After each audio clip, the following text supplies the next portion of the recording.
أعوذ بالله من الشيطان الرجيم. بسم الله الرحمن الرحيم.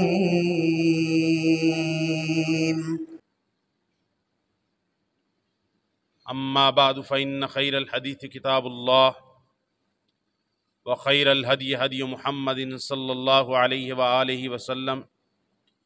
وشر الأمور محدثاتها وكل محدثة بدعة وكل بدعة ضلالة۔ تمام قسم کی حمد و ثنا، تعریفات، تسبیحات، تمجیدات، بزرگی، بڑائی، پاکی، تقدیس و تحمید اکیلے اللہ رب العالمین کے لیے ہے، جو ہم سب کا خالق، مالک، رازق اور مدبر ہے، اور پھر لاکھوں کروڑوں درود و سلام ہوں اس ہستی اقدس و مقدس پر کہ جن کا نام نامی اسم گرامی محمد الرسول اللہ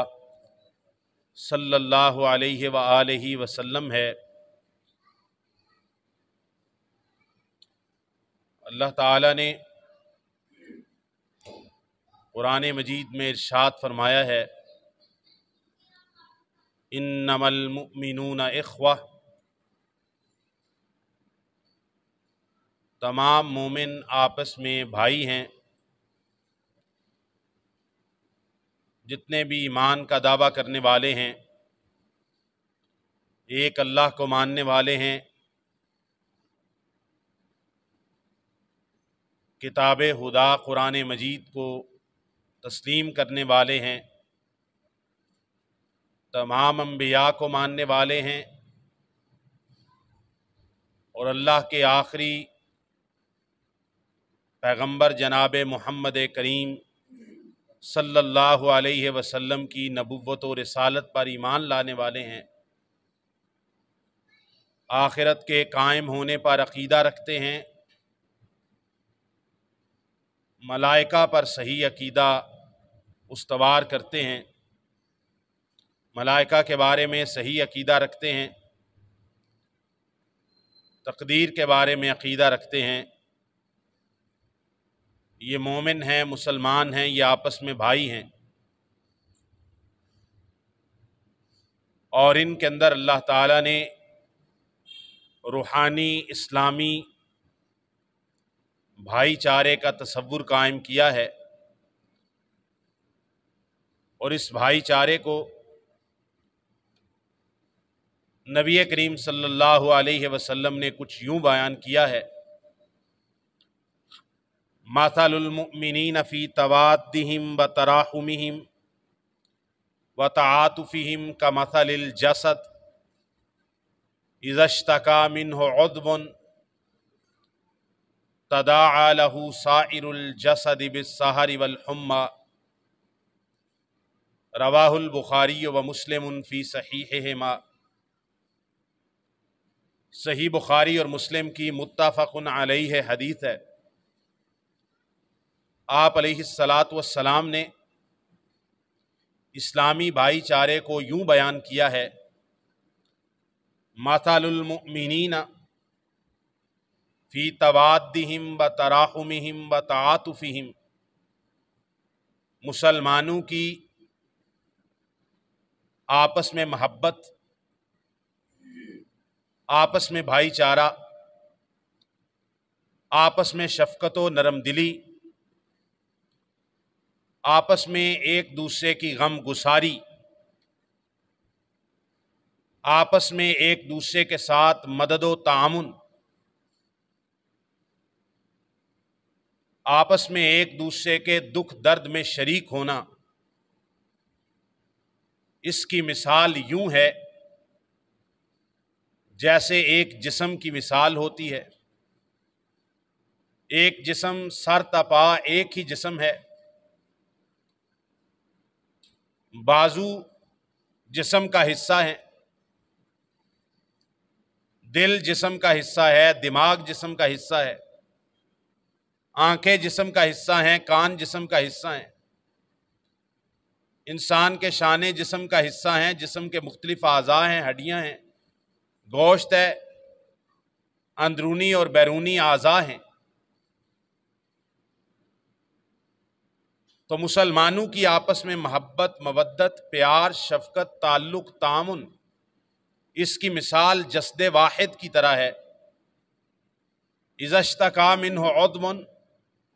جب جسم کے کسی ایک حصے کو کوئی تکلیف پہنچتی ہے، کوئی بیماری لاحق ہوتی ہے، کوئی درد کی کیفیت طاری ہوتی ہے،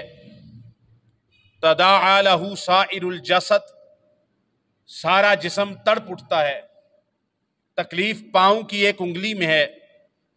لیکن درد دماغ محسوس کر رہا ہے۔ تکلیف انسان کے ہاتھ میں ہے، لیکن نیند آنکھوں کو نہیں آ رہی ہے۔ تکلیف انسان کے جسم کے کسی ایک حصے میں ہے، لیکن سارا جسم اس درد کی وجہ سے بخار میں مبتلا ہو جاتا ہے۔ آپ علیہ الصلاۃ والسلام نے فرمایا تداعی لہ سائر الجسد بالسہر والحمى، انسان مسلمانوں کی آپس کے تعلق کی مثال جسد واحد کی مثال ہے۔ جب اس میں سے جسم کے کسی ایک حصے کو تکلیف پہنچتی ہے، سارا کا سارا جسم اس تکلیف میں شریک ہو جاتا ہے، اس تکلیف میں حصے دار بن جاتا ہے، اس تکلیف کو محسوس کرتا ہے، اس تکلیف کو اسی طرح وہی درد محسوس کرتا ہے جو درد جسم کے اس حصے کو ہے، یہاں تک کہ اس تکلیف میں اس طرح شریک ہوتا ہے کہ سارے کا سارا جسم بخار میں مبتلا ہو جاتا ہے۔ نبی پاک نے فرمایا بخار میں مبتلا ہو جاتا ہے، اور سارے کا سارا جسم اس جسم کے ایک حصے کی تکلیف میں شریک ہوتے ہوئے بیداری میں رات گزار دیتا ہے۔ یہ ہے ایک جسد، یہ ہے ایک جسم۔ اور دوسری حدیث میں نبی کریم صلی اللہ علیہ وسلم نے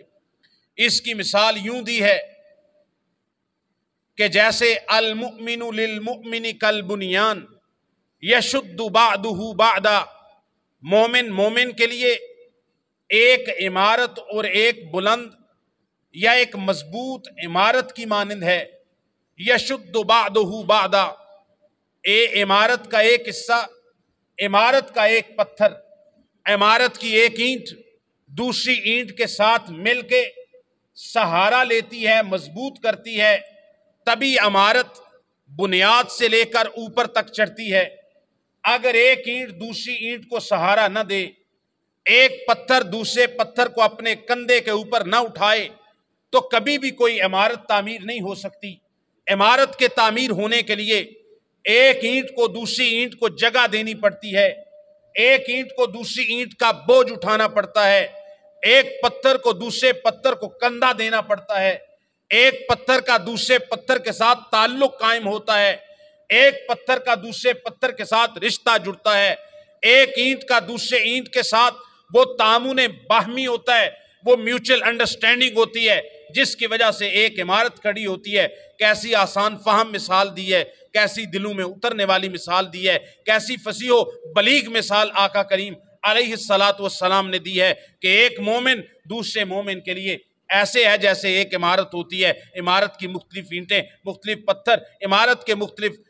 سامان جو اس میں استعمال ہوتے ہیں، وہ ایک دوسرے کو سہارا دیتے ہیں، ایک دوسرے کو مضبوط کرتے ہیں، ایک دوسرے کی طاقت اور ہمت کو بڑھاتے ہیں، اس سے پھر عمارت قائم ہو جاتی ہے۔ یہ مثال ہے ایک مومن کی کہ ایک مومن گر رہا ہو، دوسرا مومن اس کو سہارا دیتا ہے، ایک مومن قسم پرسی کے اندر مبتلا ہو، دوسرا مومن اس کی ڈھارس بندھاتا ہے، ایک مومن رو رہا ہو، دوسرا اس کے آنسو پوچھتا ہے، ایک مومن اگر غم زدہ ہو، دوسرا اس کے غم میں شریک ہوتا ہے، ایک مومن کبھی بے کسی اور بے بسی کے عالم میں ہو، دوسرا مومن اس کے ساتھ کھڑا ہوتا ہے، اس کو کہتا ہے کہ میں تیرے ساتھ کھڑا ہوں، اخلاقی طور پر تیرے ساتھ کھڑا ہوں، میں مالی طور پر تیرے ساتھ کھڑا ہوں، دامے درمے سخنے قدمے تیرے ساتھ کھڑا ہوں۔ یہ ایک مومن کا دوسرے مومن کے ساتھ تعلق ہوتا ہے۔ اگر ایک مومن کو کوئی مالی نقصان ہوتا ہے، دوسرا مومن اس کی ڈھارس بندھاتا ہے اور اس کو کہتا ہے کہ میں تیرے ساتھ ہوں، اللہ تیرے ساتھ ہے، اللہ تعالیٰ کے حکم پہ میں تیرے ساتھ ہوں، بتاؤ میرے خاطر کیا خدمت ہے جو میں تیرے لیے سر انجام دے سکوں۔ اگر اس کو کوئی مالی مدد نہیں دے سکتا تو اخلاقی طور پر، زبانی طور پر اس کو ذرا تسلی دیتا ہے، اس کو حوصلہ دیتا ہے، اس کی ڈھارس بندھاتا ہے۔ یہ ایک مومن کا کام ہے۔ ایک مومن کا کام یہ نہیں ہے کہ وہ کبوتر کی طرح آنکھوں کو بند کر لے کہ بھائی یہ بلی میری طرف نہیں آ رہی ہے، یہ تو میرے لیے نہیں ہے، یا اس کا یہ کام نہیں ہوتا کہ دوسرے گھر میں آگ لگی ہے اور یہ اپنے گھر کے اندر چین کے ساتھ سو رہا ہو کہ میرا گھر تو محفوظ ہے، میرے گھر میں کیا مسئلہ ہے، یا دوسرے گھر کے اندر روٹی نہ ہو اور یہ سیر ہو کے اپنے کھانے کے لقموں کے ساتھ لذتیں اٹھا رہا ہو، ایسی بھی بات نہیں ہوتی، یا دوسرے گھر کے اندر پانی موجود نہ ہو، یا دوسرے گھر کے اندر بیماری کا راج ہو اور یہ اپنی صحت مند زندگی کے اندر اترا رہا ہو، اکڑ رہا ہو، تکبر کر رہا ہو، اس کو اپنے ہمسائے کی فکر نہ ہو، اس کو اپنے بھائی کی فکر نہ ہو، اس کو اپنے پڑوسی کی فکر نہ ہو، اپنے مسلمان دوسرے دوست کی فکر نہ ہو، اپنے رشتہ دار کی فکر نہ ہو،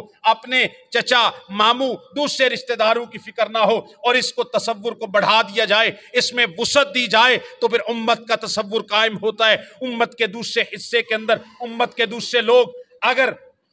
اگر وہ مر رہے ہوں، کٹ رہے ہوں، اگر ان کے بچوں کو شہید کیا جا رہا ہو، تو یہ کیسے ممکن ہے کہ ایک مسلمان اپنے گھر کے اندر چین کی نیند سو رہا ہو، اپنے کھانوں سے لذتیں اٹھا رہا ہو، زرق برق لباس پہن رہا ہو اور اس کو دعاؤں میں بھی یاد نہ کرتا ہو؟ نبی کریم صلی اللہ علیہ وآلہ وسلم نے فرمایا المسلم اخو المسلم، ایک مسلمان دوسرے مسلمان کا بھائی ہے، لا یظلمہ، ایک مسلمان دوسرے مسلمان پہ ظلم نہیں کرتا، ولا یخذلہ، اور ایک مسلمان دوسرے مسلمان کو اس کی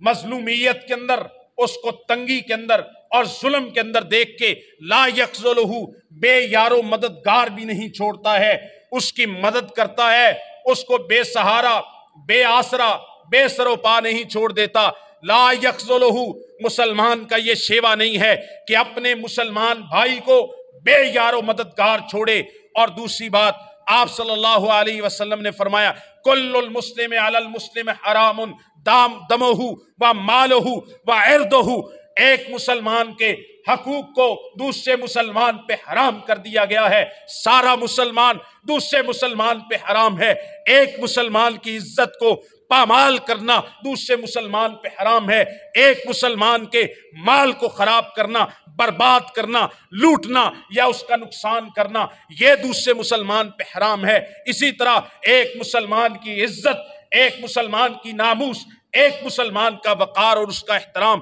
دوسرے مسلمان پہ کرنا فرض ہے، اور اس کی عزت کو، احترام کو، ناموس کو پامال کرنا دوسرے مسلمان پہ حرام کر دیا گیا ہے۔ اسی طرح ایک مسلمان کا خون دوسرے مسلمان پہ حرام ہے، دوسرے مسلمان کا وہ خون نہیں بہا سکتا، دوسرے مسلمان کے ساتھ کوئی اس کو قتل نہیں کر سکتا، اس کا جانی نقصان نہیں کر سکتا۔ یہ ایک مسلمان کا دوسرے مسلمان کے ساتھ تعلق ہے۔ وہی تعلق ہے کہ جب مکہ کی گلیوں کے اندر نبی کریم صلی اللہ علیہ وسلم اپنے اصحاب کو دیکھتے تھے کہ ایک طرف بلال حبشی رضی اللہ تعالی عنہ، نبی پاک وہاں سے گزرے ہیں، بلال رضی اللہ تعالی عنہ کو امیہ تکلیفیں دے رہا ہے۔ یہ مسلمان کا مسلمان کے ساتھ تعلق ہوتا ہے، امیہ تکلیفیں دے رہا ہے، ان کے ساتھ ظلم کر رہا ہے، بربریت سے کام لے رہا ہے۔ ابو بکر اپنے گھر جاتے ہیں، مال اٹھا کے لاتے ہیں کہ میرا بھائی بلال تکلیف کے اندر ہے، اس کو تپتے صحراؤں پہ گھسیٹا جا رہا ہے، اس کو مارا جا رہا ہے اس جرم کی پاداش کے اندر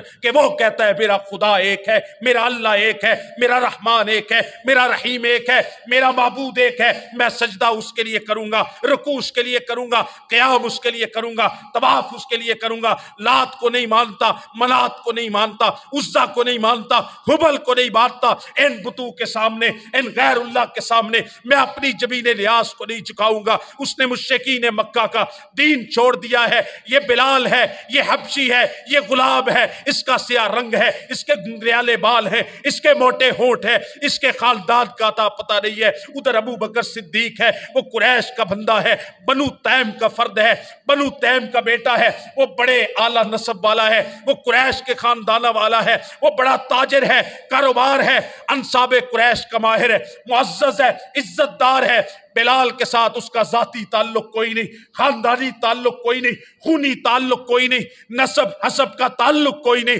لیکن بلال کو مار کھاتے ہوئے دیکھتا ہے۔ ابو بکر صدیق، یہ ابو قحافہ کا بیٹا، اپنے گھر میں جاتا ہے، مال لے کے آتا ہے، درم و دینار گن کے امیہ کے سامنے رکھتا ہے، کہتا ہے منہ بولی قیمت لگا لو، اس کو چھوڑ دو، اس کو آزاد کر دو۔ کیوں آزاد کروانے کے لیے آئے ہو؟ کہ اپنا غلام بنانے کے لیے، کہ مجھ سے خرید کے اس کو اپنی غلامی میں لے لو۔ کیا وجہ ہے؟ کیا تعلق ہے؟ کیا رشتہ ہے؟ کا رشتہ کوئی نہیں ہے، ناتا کوئی نہیں ہے، نسب کوئی نہیں ہے، حسب کا رشتہ نہیں ہے، خاندان کا رشتہ نہیں ہے، کاروباری تجارتی تعلق نہیں ہے، علاقے کا تعلق نہیں ہے، رنگ قوم نسل کا تعلق نہیں ہے، پھر کیوں چھڑانے آئے ہو؟ انہوں نے کہا کہ میرا مسلمان بھائی لگتا ہے، یہ بھی لا الہ الا اللہ محمد رسول اللہ پڑھتا ہے، میں بھی لا الہ الا اللہ محمد رسول اللہ پڑھتا ہوں، اور لا الہ الا اللہ پڑھنے نے میرے دل کے اندر یہ چمک پیدا کی ہے، یہ نور پیدا کیا ہے، یہ روشنی پیدا کی ہے، یہ احساس مروت پیدا کیا ہے، میرے اندر یہ احساس کی شمع کو جلایا ہے کہ اگر ایک مسلمان تکلیف میں ہو، ابو بکر صدیق اپنے گھر کے اندر چین کی چادر اوڑھ کر نہیں سو سکتا ہے۔ یہ اسلام تھا جو نبی پاک نے اپنے شاگردوں کو سکھایا تھا۔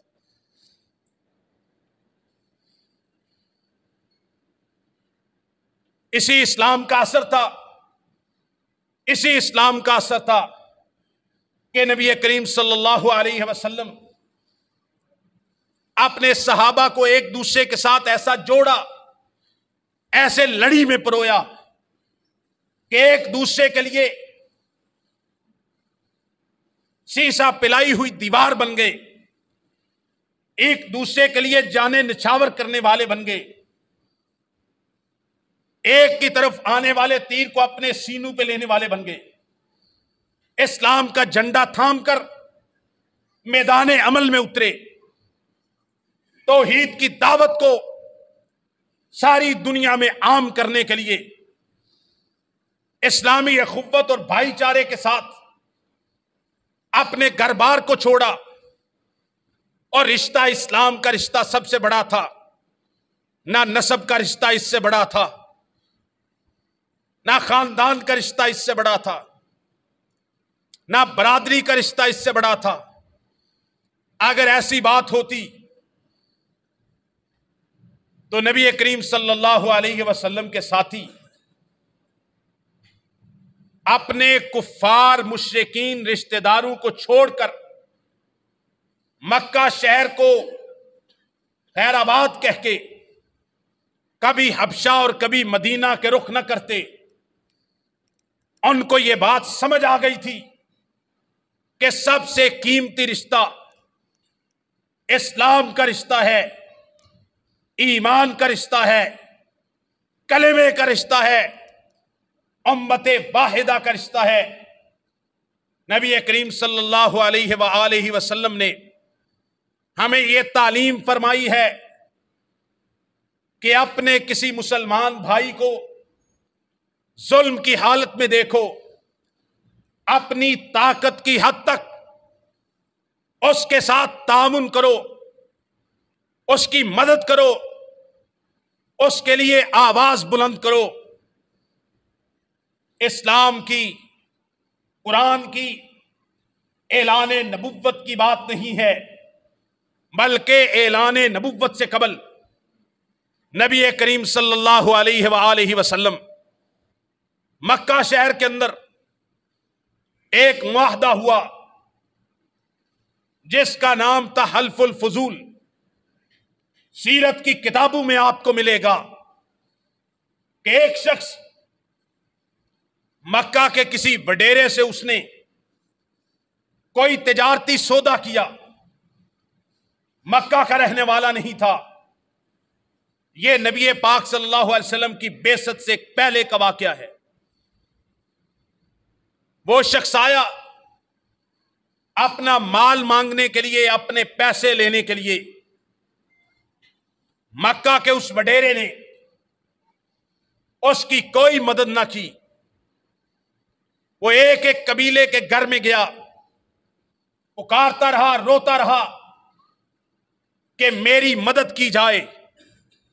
میں مظلوم آدمی ہوں، یہ شخص مجھ پہ ظلم کر رہا ہے، میری مدد کرو۔ نبی کریم صلی اللہ علیہ وسلم بعثت سے پہلے، اعلان نبوت سے پہلے، غار حرا میں پہلی وحی کے آنے سے پہلے آپ مظلوموں کی اس طرح مدد کرتے تھے کہ آپ علیہ الصلوۃ والسلام نے مکہ کے چیدہ چیدہ شرفاء اور معزز لوگوں کو اکٹھا کیا اور ایک مجلس منعقد کی، ایک جرگہ بلایا، اور اس جرگے اور پنچایت میں یہ فیصلہ ہوا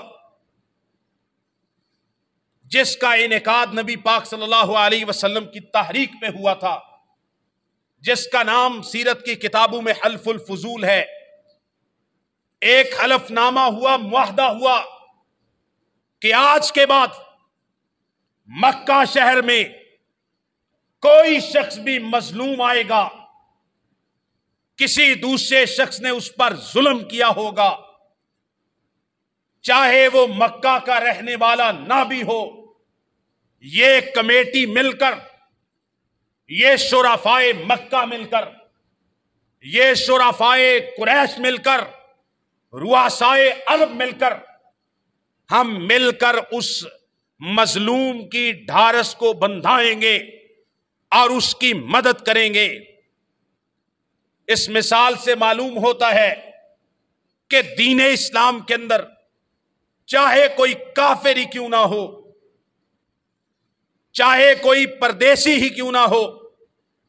جو شخص مظلوم ہے، نبی پاک کی سیرت بتاتی ہے کہ اعلان نبوت سے پہلے بھی آپ صلی اللہ علیہ وسلم مظلوموں کے ساتھ تعاون کرتے تھے اور مظلوموں کے لیے آواز بلند کرتے تھے۔ پھر غار حرا میں پہلی وحی آئی، صحیح بخاری وغیرہ میں حدیث موجود ہے،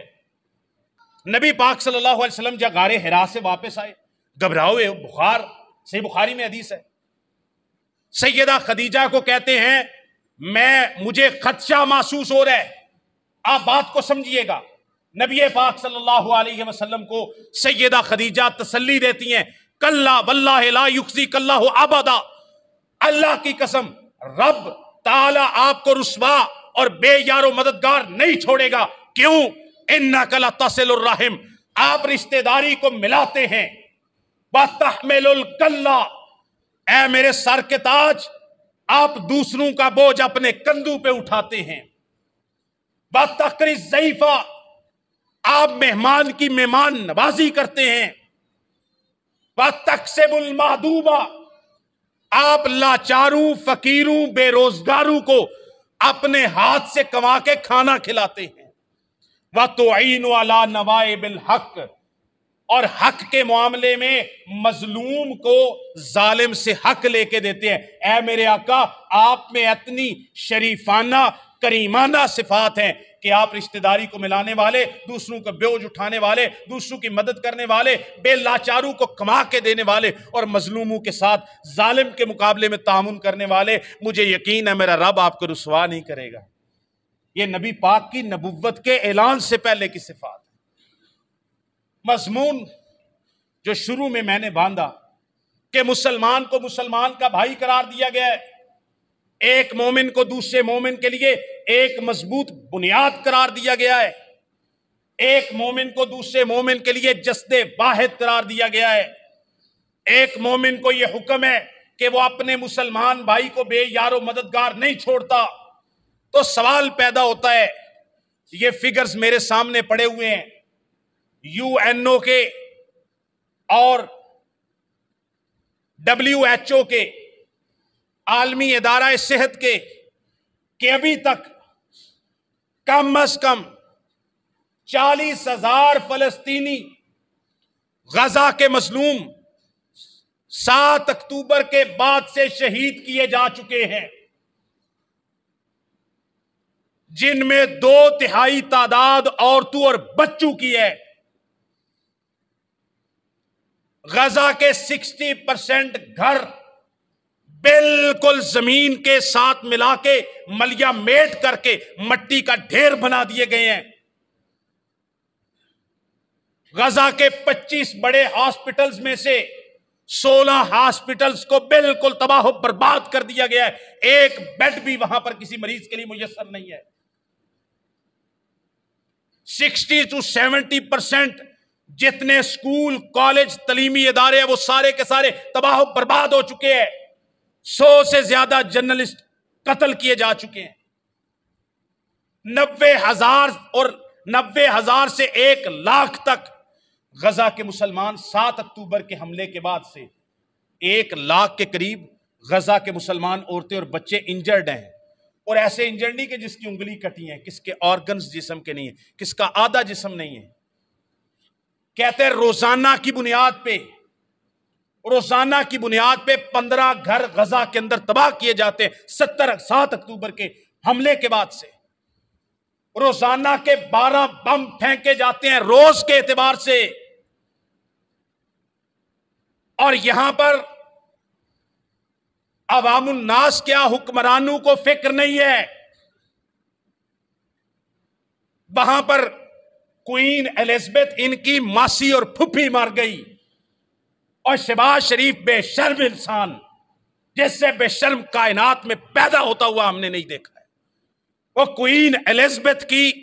تعزیت کے لیے اس کے فیونرل پہ پہنچا ہوا تھا اپنے گھر والوں کو ساتھ لے کے، اور فلسطینی مر گئے، ان کا سارا غزہ تباہ ہو گیا۔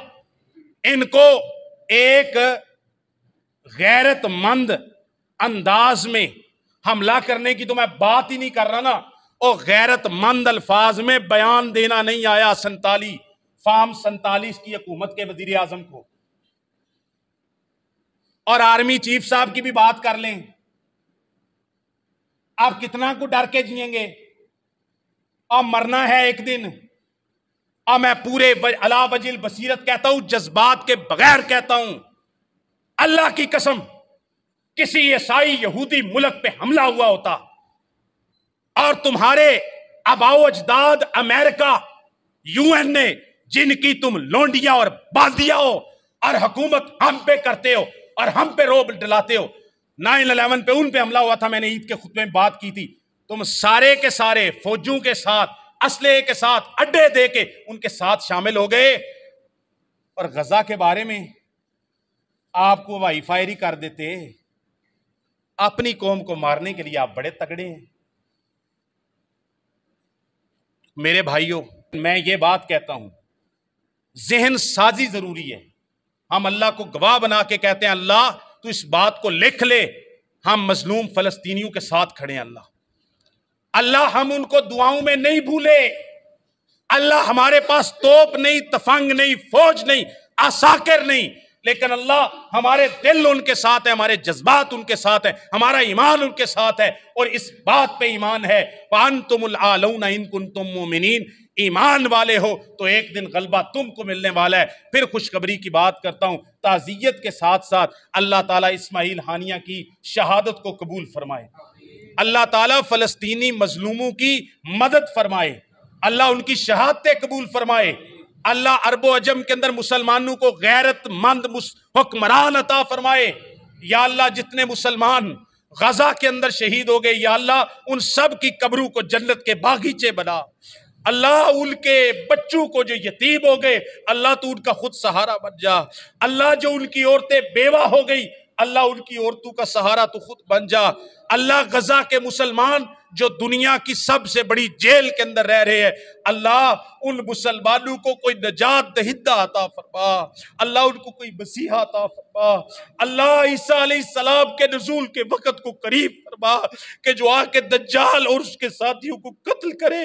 اور پھر غزہ کے اور فلسطین کے اور دنیا بھر کے مظلوم مسلمانوں کا بدلہ لے۔ یا اللہ عیسیٰ علیہ السلام کے نزول کو قریب فرما دے، اللہ دجال کے حامیوں کو یا اللہ تباہ و برباد کر دے، یہود کے یا اللہ یہودیوں کو تباہ و برباد کر دے، یا اللہ مسلمانوں میں غیرت ایمانی پیدا فرما، یا اللہ قوت اسلامی کا جذبہ ان کے اندر پیدا فرما، یا اللہ ہم کو طرح طرح کے سیاسیات کے اندر، علاقے کے اندر زبان، نسل، رنگ کے اوپر الجھا کے توڑنے والے، یا اللہ ہمیں ایک بنا دے، امت واحدہ بنا دے، اسلام کے جھنڈے تلے جمع کر کے یا اللہ ہمیں اسلام کے لیے اسی طرح لڑنے کی توفیق عطا فرما جس طرح خالد ابن ولید کے جھنڈے کے تلے مسلمان لڑ کے روم کو اور فارس کو شکست دینے والے تھے۔ یا اللہ وہ وقت قریب لا جب جہاد ہوگا، مسلمان حکمران کے تحت ہوگا، اور اس جہاد کی وجہ سے یہود کو بھی بھگایا جائے گا، اور اس حدیث کے مطابق کہ ایک